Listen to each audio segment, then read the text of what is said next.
वंचित बहुजन आघाड़ी के अध्यक्ष प्रकाश आंबेडकर ने मालवन में छत्रपति शिवाजी महाराज का पुतला ढहने को लेकर बहुत बड़ा और चौंकाने वाला बयान दिया है। चाहे मूर्ति कितनी भी कमजोर क्यों न हो, गिर नहीं सकती। इसलिए मालवन में छत्रपति शिवाजी महाराज का पुतला गिरा या फिर गिराया गया, ऐसा बड़ा बयान प्रकाश आंबेडकर ने दिया है। वे अकोला में संवाददाता सम्मेलन में मीडिया से बात कर रहे थे। शिवाजी महाराजांचा पुतळा संदर्भात बरेच विधान आलेले आहेत,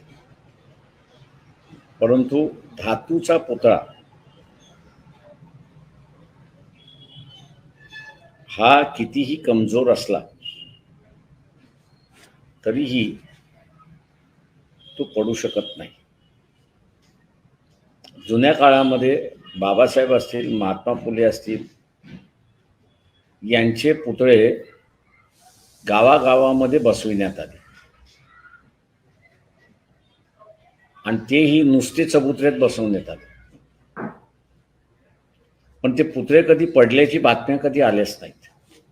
फोडण्याच्या बातम्या निश्चितपणे आल्या, विटंबना झाल्याच्या बातम्या निश्चितपणे आल्या, विद्रूप करण्याच्या भाषणा निश्चितपणे आल्या, परंतु ते पडले आणि फुटले अशा कधीच बातम्या आलेल्या नाहीत। या सगळ्या अनुभवावरनं मला आता संशय येतोय की हा पुतळा पडला की पाडला। महाराष्ट्राची राजकीय परिस्थिती कधी या बाजूला कधी त्या बाजूला अशी जी होती, त्याच्यावरनं पूर्णपणे लोकांचं लक्ष विचलित करण्यासाठी ही घटना तर घडली नाही आणि म्हणून शंका येते की हा पडला की पाडला, याची चौकशी झाली।